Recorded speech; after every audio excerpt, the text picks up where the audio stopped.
Alors, il est 4 heures. Je vous propose qu'on démarre l'essence des ateliers. Donc, la restitution pour vous permettre d'avoir une vision globale des 6 ateliers qui étaient proposés lors de cette journée régionale des CPTS. Du coup, pour le premier atelier, donc, c'était le numérique en santé. Je remercie donc, la personne en charge de la restitution de venir. Donc, bonjour à tous, on va essayer d'être très rapide dans la restitution de notre atelier. Donc, je me présente très rapidement. Donc, Stéphanie Hussette, responsable du pôle numérique à l'URPS Médecins. Je suis accompagnée. Alors, Alix Michaud, je suis chef de projet au sein du GRAD INEA, le groupement régional d'appui au développement de la e-santé pour les Hauts-de-France. Et donc, on a traité des impacts du Ségur Vague 2 dans les liens entre les acteurs de santé.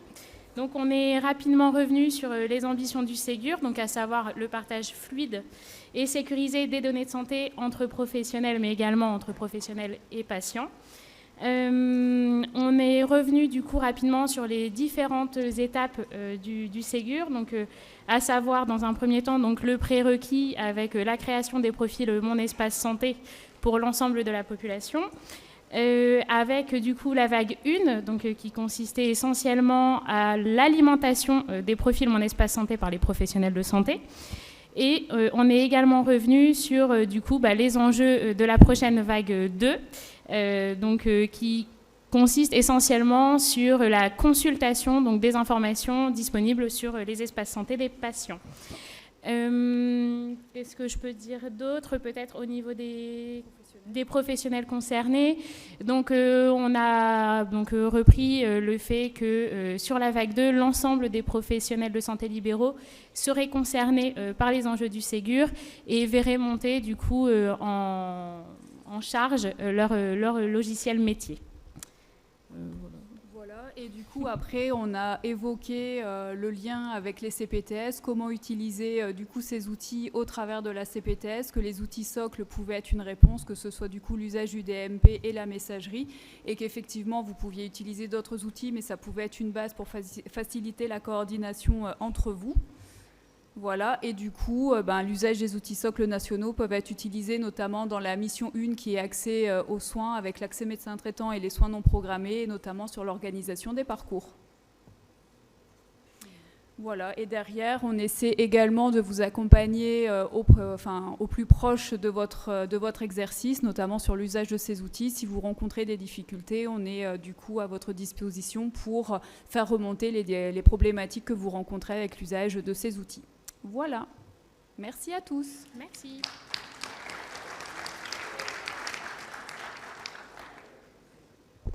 Donc merci. Donc vous retrouverez les contacts du pôle numérique sur le site URPS Hauts-de-France ou GRAD INEA. Donc le deuxième atelier, c'est un sujet très actuel, le lien entre les CPTS et les établissements de santé. Donc comment créer ce lien? Donc on avait la chance d'avoir l'assurance maladie et l'ARS qui ont animé cet atelier sous forme de groupe de travail. Merci Damien. Bonjour à toutes et à tous. Donc, moi, je suis le docteur Damien Mouyel, je suis médecin conseil référent des organisations coordonnées au niveau régional des Hauts-de-France, donc à l'assurance maladie. Donc, avec l'ARS, on a co-construit cet atelier pour essayer de réfléchir sur la création du lien entre les CPTS, les libéraux et les établissements de santé. Comment ça s'est déroulé notre atelier? Nous avons dans un premier temps eu une intervention, un partage d'expérience entre une situation qui se passe sur notre territoire avec le CH de Cambrai, le directeur adjoint était présent, et deux représentants de CPTS, donc la CPTS Haute-Escaut et Pays de Cambrésis, donc dans le Hainaut, qui nous ont présenté leurs projets médico-soignants. Depuis bientôt 1 an, ils travaillent dessus et ils nous ont vraiment fait ce partage d'expérience de comment ils se sont rencontrés, comment ils ont travaillé ensemble sur des choses très concrètes, que ce soit la sortie d'hospitalisation, l'entrée d'hospitalisation, la télémédecine, les soins non programmés, les consultations spécialisées. Sans les éléments de santé publique et la conciliation médicamenteuse. Donc, ils nous ont vraiment montré comment, et déjà que c'est possible de le faire, et comment ils l'ont mis en pratique. Ça, c'était la première partie de notre atelier. Et puis la deuxième partie, c'était plus en petits groupes sur un temps de travail et de réflexion. Donc c'était des petits groupes de 7 à 8 personnes pour réfléchir sur comment créer, comment favoriser ce lien ville-hôpital, avec tout d'abord l'identification des freins et des leviers justement à son instauration.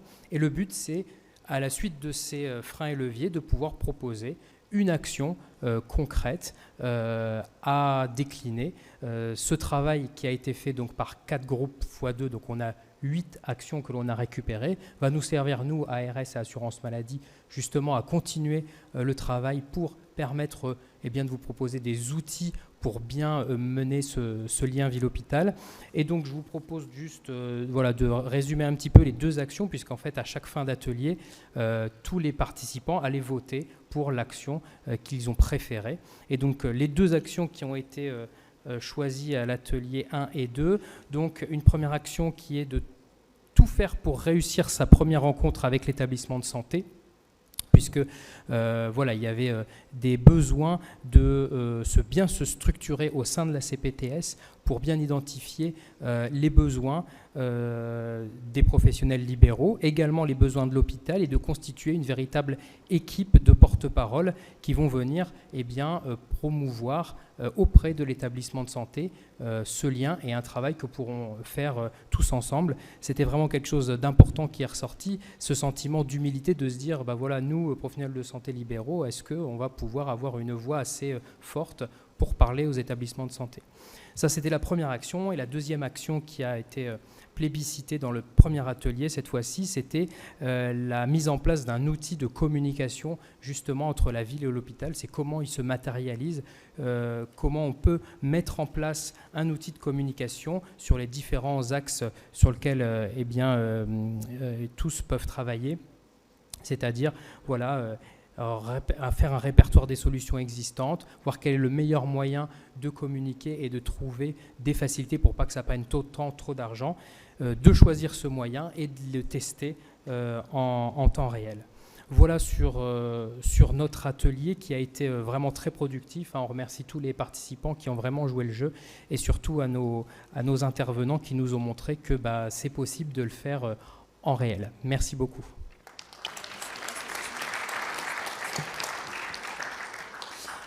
Merci Damien. Le prochain atelier, donc c'était les personnes âgées à domicile, là aussi un parcours important des CPTS. Du coup, je vais appeler la personne en charge de la restitution de l'atelier, la CPTS Lys Armentières, et on en profite pour remercier à la fois la filière gériatrique qui était présente, les différentes CPTS qui ont fait leur retour d'expérience, et généralistes et addiction. Laetitia. Alors, comme on vient de le dire, je suis donc co-trésorier de la CPTS Lys Armentières et kinésithérapeute de métier. Alors, on a travaillé sur 3 directions, on va dire. C'est donc dédié à la prise en soin de la personne âgée à domicile. Donc, on a évoqué les actions et projets de la CPTS de Compiègne, qui était là ce matin et qui n'était pas là malheureusement cet après-midi. Et donc le projet mis en place par la CPTS Lys Armentières avec la filière gériatrique Flandre intérieure, auquel d'ailleurs on peut associer la CPTS Cœur de Flandre, puisque notre territoire a la particularité d'être conjoint avec Cœur de Flandre. Alors, les thématiques abordées ont été les sorties d'hospitalisation, énormément la complexité du retour à domicile et le maintien. On a évoqué aussi les différents acteurs mobilisés et la coordination entre les différents intervenants. Alors, je vais peut-être te laisser parler 2 secondes sur la filière. Je baisse un peu le micro. Donc la filière gériatrique Flandre intérieure, Flandre Lys a donc pour mission d'informer, de coordonner, d'accompagner donc les personnes âgées, les professionnels sur le territoire sur 4 trajectoires de santé, le parcours urgence, le parcours orthogériatrie, le parcours oncogériatrie et le parcours psychogériatrie.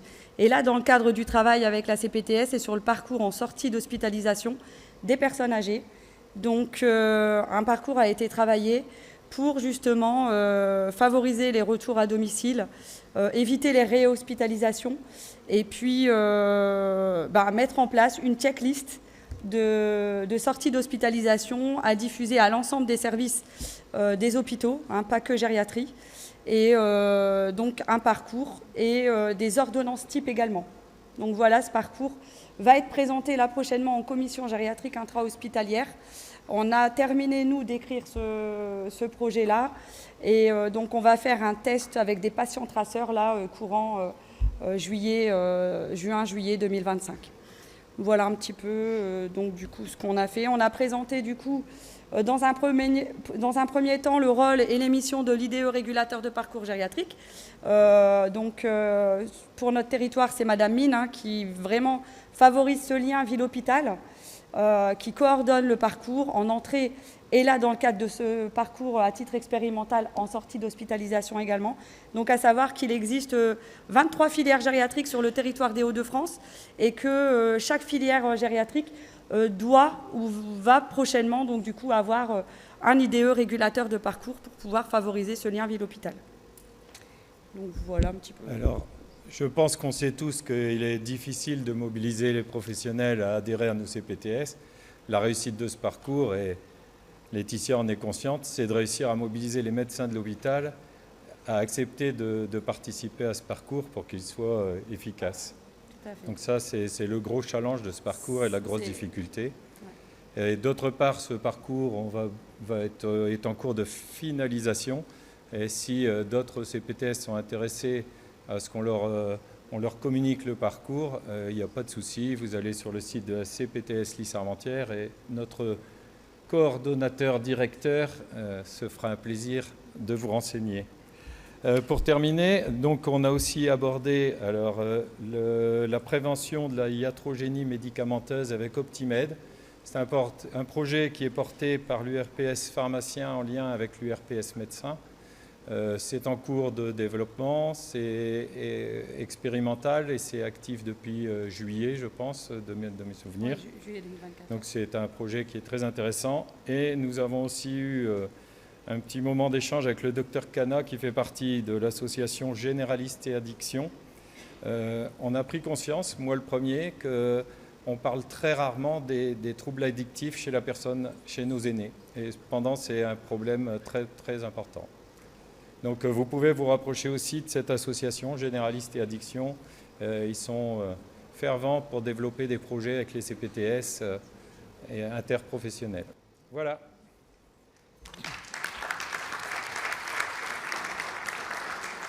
Merci beaucoup. Le prochain groupe était consacré donc à la santé mentale, avec un atelier donc sur comment intégrer la santé mentale dans les actions des CPTS. Vous savez que la santé mentale est un sujet de plus en plus prégnant au sein des équipes des CPTS. Et donc, je vais accueillir le docteur Cornobis qui va nous faire la restitution de cet atelier. Merci. Je voulais déjà remercier toute l'équipe de l'URPS, des URPS d'avoir participé, d'avoir animé, et Juliette Kemp. Encore une fois, l'année dernière, je vous avais déjà dit, c'était très bien organisé. Pour l'instant, ça se passe sans accroc, donc c'est très bien. Un grand merci, bravo, et surtout pour nous qui nous sommes occupés de CPTS depuis déjà un moment, ça fait plaisir de voir que vous êtes encore nombreux à venir et assister parce que, comme l'a dit M. Gilardi tout à l'heure, je pense que c'est un peu l'avenir de la santé dans la région. Alors la santé mentale a été animée par Marielle Watley, qui est chef de projet santé mentale à l'ARS, par le docteur Jean Oureb, je ne sais pas s'il est encore là, Jean, président de la CME de l'EPS MAL, et par le docteur Marie-Cécile Bralet, qui est psychiatre également, dans l'Oise, chef de Chrysalide, à Clermont-de-l'Oise. L'idée, c'était comment faire en sorte que les professionnels de santé en pluridisciplinaire s'intéressent à la santé mentale dans les CPTS, alors en montrant que la psychiatrie a évolué, grâce notamment à la réhabilitation psychosociale, qui n'est pas encore malheureusement très, très connue, alors que ça fait, Marie-Cécile l'a rappelé, ça fait plus de 50 ans qu'on en parle dans les autres pays. Et que paradoxalement, dans notre région Hauts-de-France, on a peut-être beaucoup de psychiatres, Mais il y en a aussi énormément de problèmes de santé mentale. On parlait d'addiction, je ne sais pas si c'est parce qu'on ne fait pas de vin dans la région des Hauts-de-France. On fait de la bière, parce que la bière a un rôle délétère sur la santé mentale. En tout cas, le but des réunions, c'était de montrer qu'il y a vraiment un travail de collaboration qui peut se faire entre donc, les CLSM, les usagers. Surtout, les usagers sont vraiment au cœur du système. Les usagers, leurs familles, qu'on est amené à prendre en soin à différents niveaux. Et chacun peut apporter sa pierre, parce que l'idée, c'est d'hospitaliser le moins possible, de travailler le plus en prévention. Et il y a des outils maintenant de prévention qui sont de plus en plus abordables, qui sont de moins en moins, qui relèvent de moins en moins de la technicité. Et puis, simplement, on a besoin de collaboration, on a besoin que tout le monde s'entende, de manière à moins stigmatiser les gens qui souffrent de handicap psychique. Et Marie-Cécile l'a rappelé, il faut arrêter de voir la psychiatrie sous l'angle uniquement du symptôme et du côté négatif. Il faut voir beaucoup plus sur le côté positif de ce qui peut être fait à partir d'un handicap, comme dans les autres pathologies. Donc l'éducation thérapeutique, toutes les formations qui sont faites par l'UNAFAM,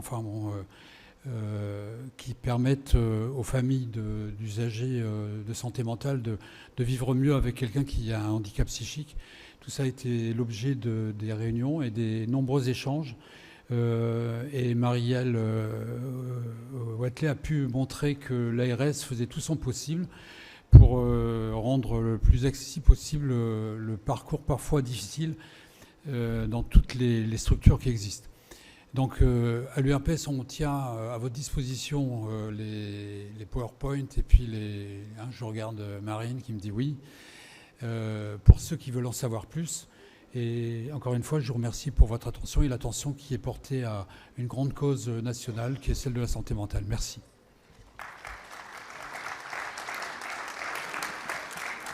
Merci, docteur. Le prochain atelier donc, était consacré à la veille et alerte sanitaire. Donc effectivement, il y a un outil numérique qui est développé pour faciliter une coordination territoriale et régionale. Et pour faire la restitution, donc je vais accueillir le rapporteur. On avait la chance pour cet atelier d'avoir eu justement l'intervention de l'URPS médecins libéraux Nouvelle-Aquitaine, qui va nous faire du coup le plaisir de son partage d'expérience et de la restitution de l'atelier. Merci beaucoup. Merci. Merci déjà pour l'invitation à cette journée régionale très intéressante. Ça fait toujours plaisir de changer de région pour venir voir ce qui se passe ailleurs. J'adore les Hauts-de-France, donc c'est super. Donc notre atelier, nous, visait à réfléchir avec les CPTS, donc avec vous CPTS, à la manière dont le numérique peut vous aider à gérer donc, les situations sanitaires exceptionnelles, donc dans le cadre de la mission 4 des CPTS.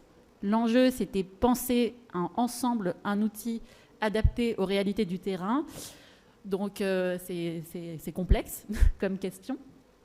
L'URPS, Médecins libéraux Hauts-de-France, avait adressé une enquête fin d'année dernière, il me semble, auprès de 30 000 professionnels de santé libéraux de votre région. Près de 950 répondants ont manifesté, on va dire, une forte adhésion aux modules et aux fonctionnalités qui étaient proposées justement pour améliorer la gestion des situations sanitaires exceptionnelles. Les attentes des CPTS qui avaient été exprimées donc, dans cette enquête, c'était un outil qui soit simple, personnalisé, avec des notifications pareil, utiles, enfin en tout cas des informations utiles qui soient véhiculées. Donc, nous, dans le cadre de notre atelier, on a commencé d'abord par vous demander où est-ce que vous en étiez au niveau de votre plan SSE. Donc, ce qui est ressorti, c'est qu'il y a beaucoup de plans qui sont validés et beaucoup aussi en cours de rédaction. Pour beaucoup de participants, la SSE rime avec un sentiment de lourdeur, de complexité et parfois même d'anxiété par rapport à la tâche. Mais on a quand même noté certaines réactions positives avec une vraie stimulation et un vrai engouement autour de cette question des SSE, notamment quand la cohésion d'équipe est là. On a eu des beaux retours d'expérience sur des simulations qui ont été faites dans certaines CPTS sur de la gestion de situations sanitaires exceptionnelles. Donc ce qu'on peut dire, c'est que la manière dont c'est perçu, c'est que parfois c'est un fardeau, mais aussi une opportunité. Donc justement, l'objectif de penser à un outil, c'est faire en sorte de vous enlever l'aspect fardeau de la mission. On a profité de l'atelier pour vous présenter des fonctionnalités pour outiller les CPTS. Donc des fonctionnalités où vous pourriez disposer d'une autonomie modérée, c'est-à-dire en tout cas pouvoir utiliser et tisser certains contenus avec ces fonctionnalités-là, et d'autres fonctionnalités qui sont plus de l'ordre informatif, qui véhiculeraient des informations qui sont intéressantes à porter à la connaissance des professionnels de santé de votre territoire.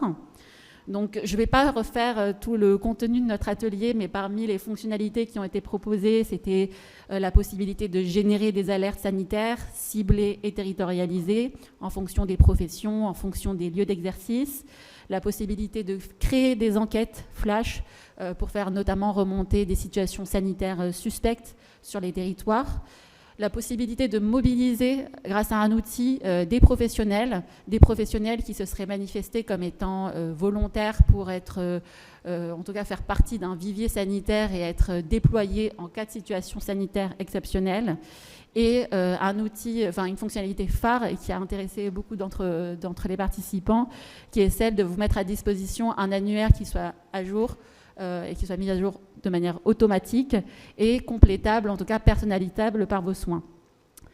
Donc ce qui a été intéressant, et d'où ma présence aujourd'hui, c'était de réfléchir ces différentes fonctionnalités en partant de notre retour d'expérience en Nouvelle-Aquitaine, puisqu'en Nouvelle-Aquitaine, nous avons créé un outil alors depuis 2020, mais qui a été complètement repensé l'année dernière. C'est un outil qui est dédié à la gestion et la situation des situations sanitaires exceptionnelles et aussi à la veille sanitaire.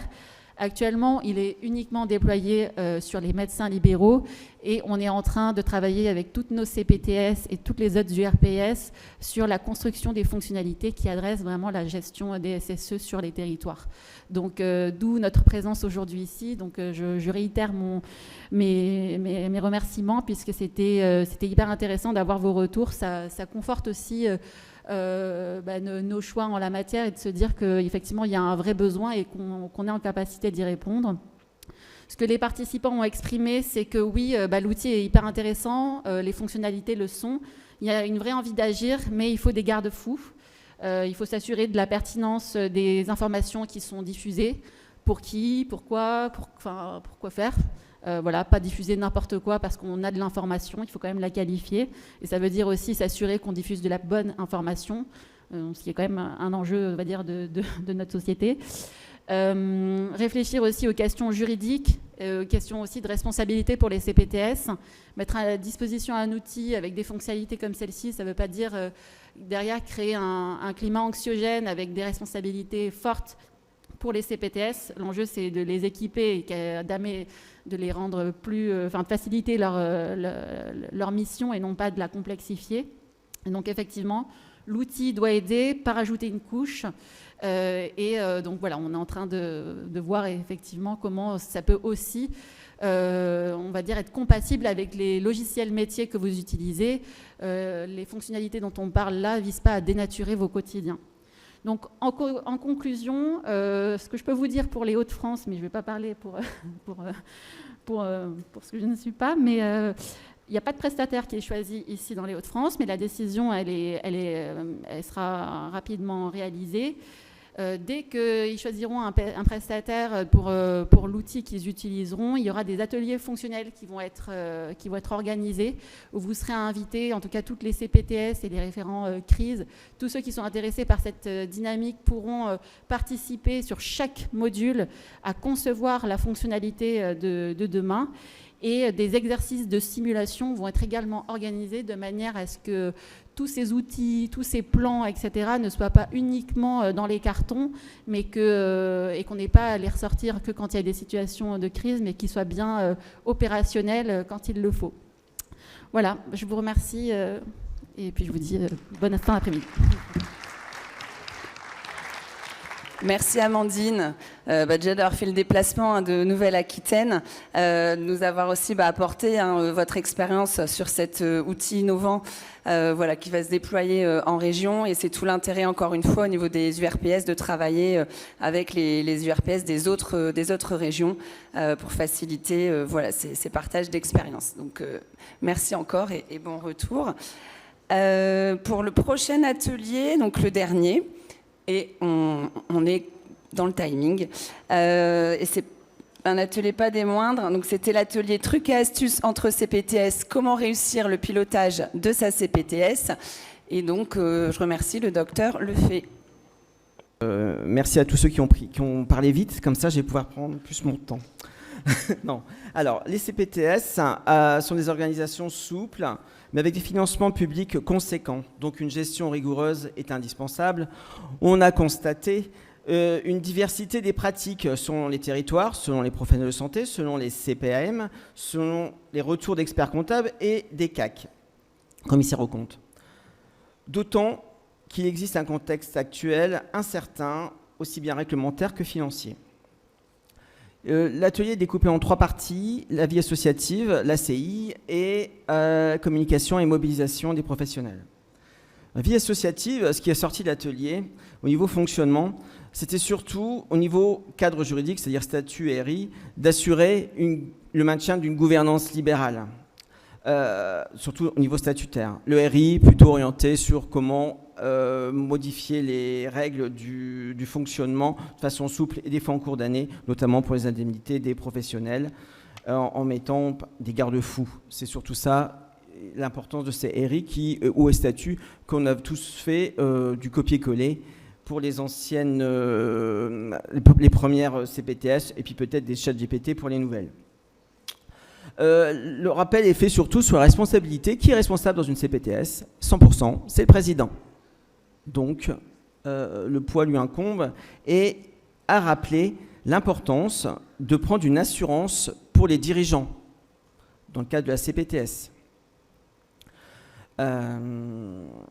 L'importance aussi du binôme président-cordeau. Un bon cordeau qui fonctionne avec un bon président, ça fait une super CPTS. C'est pas eux qui font tout, bien évidemment, mais ça reste les moteurs. Des grosses difficultés, un point sur le RH, toute la fonction RH, quasiment personne dans les CPTS a un master RH, donc c'est difficile de recruter et trouver une bonne personne ou de faire le recrutement et de connaître toutes les obligations d'employeur. Aussi ont été évoqués les intervenants extérieurs, embauchés, experts comptables, CAC, des avocats aussi, spécialisés dans le droit des associations. Alors c'est une sécurisation, mais la responsabilité, n'oublions pas, reste au président. Donc, nous avons vu par exemple une CPTS qui a dit non à son CAC, qui lui proposait quelque chose qu'elle n'a pas accepté. Donc on reste maître parce que responsable. Sur le deuxième point, les ACI, des disparités dans les négociations ACI selon les CPAM et aussi selon les générations de CPTS, c'est-à-dire les plus autodidactes initiales et les suivantes qui ont parfois ou souvent bénéficié de l'appui des URPS. On a remarqué dans l'atelier des démarrages plutôt souples, facilitants, et avec plutôt un durcissement vers la 5e année.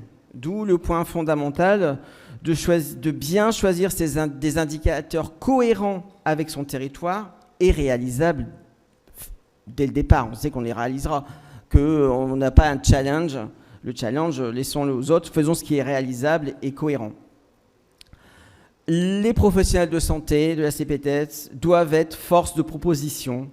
Une négo, ça se prépare bien à l'avance. Alors, vient le sujet de la non-fongibilité qui a été remise dans cet atelier. Tout le monde est d'accord pour dire que ce n'est pas fongible, en tout cas à l'année N. Il existe une légende urbaine qui dit qu'en N+1, ça le deviendrait. Moi, j'ai cherché, j'ai trouvé de la non-fongibilité et de la fongibilité quelque part, je n'en ai pas trouvé dans les textes. Donc j'aimerais bien qu'on m'amène le texte pour me dire que c'est fongible. Forcément, ça serait génial, mais actuellement, je ne l'ai pas vu nulle part. Enfin, personne ne nous a amené le texte, hein, comme quoi ça l'était. Mes comptables et le CAC m'ont bien certifié qu'effectivement, c'est écrit nulle part, la non-fongibilité, à voir, hein, qu'on nous amène les textes, puisqu'il y a une légende urbaine qui traîne. Des autres financements pour les CPTS, des appels à projets, par les MSA par exemple, ou l'ARS. On a tenu à noter effectivement une vigilance avec les sollicitations extrêmes que les CPTS ont avec l'industrie pharmaceutique, par exemple. Troisième portion d'atelier, la communication et mobilisation des professionnels. De l'info, c'est bien, trop d'infos, ça tue l'info. Vaut mieux une bonne newsletter attendue mensuellement ou un peu plus que des mails. Vous êtes tous pareils, on est tous pareils, des mails tous les jours, on ne les ouvre plus. L'importance de parler les messages de pro à pro, pour faire passer vraiment les messages pour la profession. La communication, c'est un vrai job. Alors, beaucoup de CPTS, pas mal de CPTS commencent à avoir des prestataires. Personnellement, nous, on a embauché une chargée de com en apprentissage. L'importance a été relevée de diversifier les moyens de communication, mais aussi de les adapter en fonction du professionnel, qui répondent aux SMS, d'autres plutôt aux mails. Une charte graphique, un comité éditorial, des sites internet, il faut faire vivre tout ça. Du Facebook plutôt pour le contact avec des Facebook plutôt le contact avec la population, et LinkedIn pour les réseaux sociaux pro. Des groupes d'échange, bien sûr, avec des WhatsApp, des Discord, des Google Teams, tout ce qu'on veut, entre pros. La mobilisation, enfin, ce qui en ressort, c'est qu'il faut des projets qui viennent des professionnels pour les faire adhérer et avec de la convivialité. Merci.